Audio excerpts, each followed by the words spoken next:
Morning everyone. आज मैं आप लोगों के सामने एक बहुत ही महत्वपूर्ण टॉपिक लेके आई हूँ। इंटेलिजेंस। इंटेलिजेंस मतलब होता है बुद्धि। ये मनोविज्ञान का एक बहुत ही महत्वपूर्ण टॉपिक है और इसमें सीटेट में भी बहुत सारे क्वेश्चन पूछे जाते हैं। हमारे अंदर कार्य करने की एक योग्यता और क्षमता होती है, उसे ही हम बुद्धि कहते हैं। ये बुद्धि पशुओं में नहीं होता है, ये सिर्फ मनुष्यों में ही होता है। इसीलिए हम सभी प्राणियों में सबसे श्रेष्ठ कहे जाते हैं।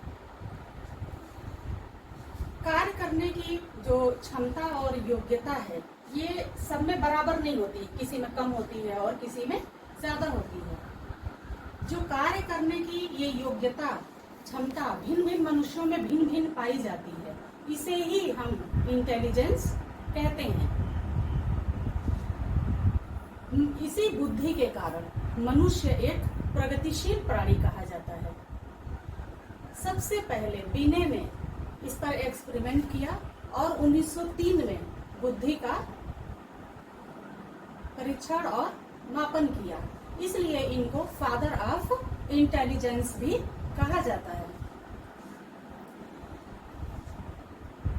मनोवैज्ञानिकों ने जो रिसर्च किया उसमें इस कंक्लूजन पर पहुंचे, उन्होंने बताया कि कुछ लोगों में बुद्धि जन्मजात से ही बहुत ज्यादा होती है, यानी वो प्रखर बुद्धि वाले होते हैं। बुद्धि को अलग अलग मनोवैज्ञानिकों ने अपना अपना व्यू दिया, मतलब अपने अपने अनुसार उसको डिफाइन किया, परिभाषित किया। जैसे रास ने कहा कि लगातार चीजों के साथ एडजस्ट करना ही बुद्धि है। टू एडजस्ट, समायोजन करना, मतलब अगर हम समायोजन कर पा रहे हैं, समायोजन करने की योग्यता है हमारे अंदर, तो वो इंटेलिजेंस यानी बुद्धि है। इसके बाद दूसरे जो मनोवैज्ञानिक थे उन्होंने कहा कि टू लर्न यानी नई चीजों को सीखना। अगर हम नई नई चीजों को सीख पा रहे हैं तो वो इंटेलिजेंस या बुद्धि है। टर्मन ने कहा कि अमूर्त चिंतन की क्षमता ही बुद्धि है। टू थिंक एब्स्ट्रैक्ट, मतलब अगर हम चिंतन या मनन करने की हमारे अंदर क्षमता है तो हमारे अंदर इंटेलिजेंस या बुद्धि है।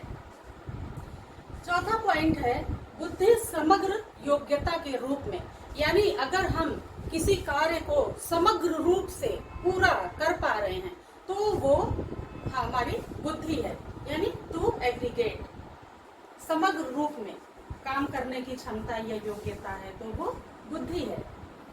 अब हम आपको बताएंगे बुद्धि की कुछ विशेषताएं। बुद्धि का पहली विशेषता है कि वंशानुक्रम से प्राप्त जन्मजात बुद्धि होती है।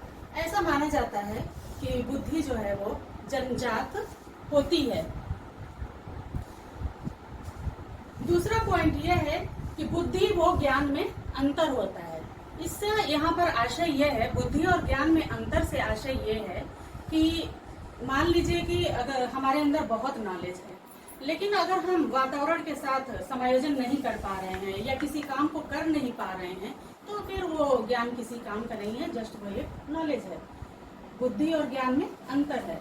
बुद्धि से आशय ये है कि हम समायोजित कर पाए, अमूर्त चिंतन की क्षमता हो और हम नई चीजों को सीख पाए, तो वो बुद्धि है। तीसरी जो महत्वपूर्ण विशेषता है वो ये है लिंग भेद का कोई प्रभाव नहीं, यानी जब बच्चा या बच्ची कोई भी जन्म लेता है तो सबके अंदर बराबर बुद्धि होती है, इसमें लिंग का कोई प्रभाव नहीं होता। अब मैं आपको ये बताऊंगी कि इंटेलिजेंस की कितनी टाइप्स है। Type of intelligence. इंटेलिजेंस की 3 टाइप्स है। पहला है मूर्त, दूसरा है अमूर्त, तीसरा है सामाजिक। अब मैं आपको ये बताऊंगी कि मूर्त क्या है। मूर्त इंटेलिजेंस से ये मतलब है कि क्रियात्मक और क्रियात्मक क्षमता जिसके अंदर ज्यादा होती है उसको मूर्त बुद्धि कहते हैं। थॉर्नडाइक ने इसको यांत्रिक बुद्धि भी कहा है। यांत्रिक बुद्धि के अंदर जो है वो मैकेनिकल इंजीनियर, साइंटिस्ट इत्यादि आते हैं। अब दूसरा टाइप जो है वो है ये अमूर्त। अमूर्त का मतलब ये है कि जिसके अंदर चिंतन और मनन की क्षमता ज्यादा होती है, जो सोच ज्यादा सकता है, पढ़ने लिखने और प्रतीकों को प्रयोग करने की क्षमता बहुत ज्यादा होती है। समस्याओं को हल करने में भी ऐसे बुद्धि वाले निपुण होते हैं। इसमें आते हैं आर्टिस्ट, पेंटर और फिलोसफर। अब मैं आपको तीसरी बुद्धि यानी सामाजिक बुद्धि।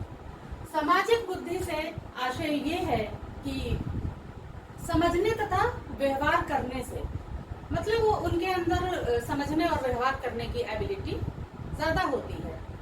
ऐसे लोग सोशल वर्कर बनते हैं, जैसे मंत्री, प्रधानमंत्री इत्यादि।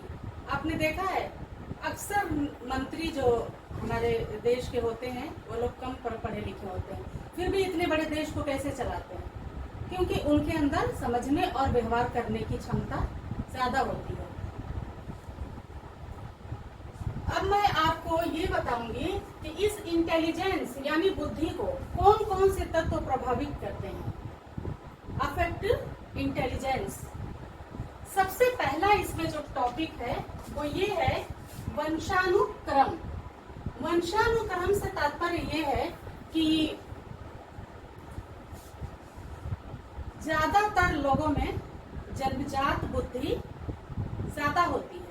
80% लोग ऐसे होते हैं कि जैसे उनके दादा दादी और माता पिता अगर बुद्धिमान है तो बच्चा भी बुद्धिमान होता है। लेकिन इस बात की कोई गारंटी नहीं है। ऐसा भी देखा गया है कि मतलब माता पिता तो बहुत बुद्धिमान है पर बच्चा सामान्य होता है। कई बार ऐसा भी देखने में आया कि माता पिता सामान्य है पर बच्चा काफी प्रखर बुद्धि वाला यानी काफी इंटेलिजेंट होता है। दूसरा टॉपिक आपका जो है वो ये है वातावरण। वातावरण से आशय ये है कि कई बार ऐसा होता है कि हमारे अंदर वो स्किल, बुद्धि, योग्यता तो है, लेकिन हमें वो वातावरण ही नहीं मिला, उसको बाहर आने का वातावरण नहीं मिला। जैसे मान लीजिए वातावरण का बच्चे पर बहुत प्रभाव पड़ता है बुद्धि पर। जैसे मान लीजिए कि गांव में कोई बच्चा है और एक शहर में बच्चा है, उसको तरह तरह की फैसिलिटीज दी जा रही हैं, उसके घर का इन्वायरमेंट बहुत अच्छा है, उसको अच्छी कोचिंग दी जा रही है, तो उस बच्चे का बुद्धि थोड़ा गांव वाले बच्चे से ज्यादा होगा। क्योंकि ऐसा मनोवैज्ञानिकों ने माना है कि बुद्धि लब्धि को जितना जन्मजात है उससे वातावरण को देकर 10% और बढ़ाया जा सकता है। सुविधाएं मायने रखती हैं। जैसे गांव में कोई लेडीज है, एक मान लीजिए, उसके अंदर सिलाई कढ़ाई की या पढ़ने की थोड़ी बहुत योग्यता है, लेकिन वो घर में है, अपना घर के काम कर रही है। अगर उसको बाहर आने का मौका मिला कई बार, तो उसके अंदर जो स्किल होगी वो सामने आएगी। जब वो सिलाई करना शुरू करेगी तो बहुत अच्छा करने लग जाएगी, क्योंकि उसको वातावरण मिला। अब उसमें प्रैक्टिस कर कर करके बहुत आगे बढ़ जाएगी, तो पता चलेगा अरे इसके अंदर तो ये चीज थी लेकिन सामने नहीं आ रहा था। तो वातावरण दे के भी बुद्धि पर उसका प्रभाव पड़ता है। तीसरा टॉपिक है लिंग। लिंग का मतलब यह है कि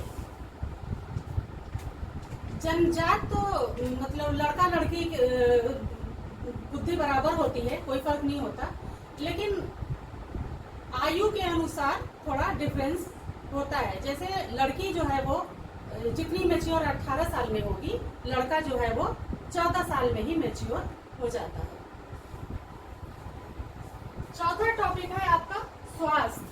स्वास्थ्य से तात्पर्य ये है कि स्वास्थ्य का जो है वो बुद्धि पर बहुत प्रभाव पड़ता है। इसका मतलब ये हुआ कि मान लीजिए कोई बच्चा जन्मजात तो बहुत बुद्धि वाला था, लेकिन वो जब 14 साल 15 साल का हुआ तो अचानक उसको टाइफाइड हो गया। बीमारी के कारण, टाइफाइड होने के कारण उसका मानसिक स्वास्थ्य बहुत वीक हो गया। शारीरिक स्वास्थ्य भी वीक हुआ, मानसिक स्वास्थ्य भी वीक हो गया। उसका प्रभाव ये पड़ा कि उसकी बुद्धि थोड़ी कम हो गई। कई बार बीमारी के कारण भी बुद्धि कम हो जाती है। तो स्वास्थ्य का भी, हमारा स्वास्थ्य कैसा है उसका मानसिक स्वास्थ्य यानी बुद्धि पर प्रभाव पड़ता है। इसलिए कहा जाता है कि एक स्वस्थ शरीर में ही एक स्वस्थ मन का वास होता है। अगर हमारा शरीर स्वस्थ है तो फिर बुद्धि भी हमारी अच्छी रहेगी, किसी कार्य मानसिक योग्यता हमारी ज्यादा होगी। अब आपका 5वां टॉपिक जो है वो ये है प्रजाति। प्रजाति से के टॉपिक का मतलब ये है कि जो अलग अलग जगह पे अलग अलग प्रजातियां निवास करती हैं, तो कुछ मनोवैज्ञानिकों का मानना है कि मतलब अलग अलग प्रजातियों में अलग अलग बुद्धि होती है, देश काल का इसका प्रभाव पड़ता है। लेकिन कुछ मनोवैज्ञानिकों ने ऐसा नहीं माना। उन्होंने कहा ऐसा नहीं है, वातावरण दे के बुद्धि को मतलब बढ़ाया जा सकता है, प्रजाति का इस पे कोई प्रभाव नहीं है। तो अलग अलग मनोवैज्ञानिकों के अलग अलग व्यू थे। अब आपका सबसे लास्ट टॉपिक जो है वो है आयु। आयु का मतलब यहाँ पर ये है कि बुद्धि जो है कितने समय में पूर्ण विकसित हो जाती है। तो ऐसा माना जाता है कि लड़कियों का बुद्धि का विकास जल्दी हो जाता है, मतलब लड़कों का जल्दी हो जाता है और लड़की का थोड़ा कम होता है। लेकिन 20 वर्ष तक माना जाता है कि बुद्धि का दोनों का ही पूर्ण विकास हो जाता है। भारतवर्ष में मानते हैं ऐसा कि हमारे यहाँ जो है वो बुद्धि 25 वर्ष तक भी बढ़ती रहती है। अब भारत में जो बुद्धि 25 वर्ष तक बढ़ती रहती है, तो सभी मनोवैज्ञानिकों ने इसको नहीं माना। कुछ ने कहा कि नहीं ऐसा है और कुछ ने कहा कि नहीं ये गलत है, ऐसा नहीं होता है। तो सबके अलग अलग इसमें भी अपने व्यू थे। तो आज मैंने आपको ये बताया कि इंटेलिजेंस क्या है और इसकी टाइप्स कितनी होती हैं, इसकी विशेषता यानी कैरेक्टरिस्टिक्स कितनी है और इसको कौन कौन से तत्व प्रभावित करते हैं, अफेक्टिव इंटेलिजेंस। तो ये बहुत ही महत्वपूर्ण टॉपिक है और इसमें क्वेश्चन हर तरह के एग्जाम में बहुत पूछे जाते हैं। तो बस अब यही आज हमारा टॉपिक समाप्त हुआ। नेक्स्ट टॉपिक में आपको फिर मैं मिलूंगी। Thank you.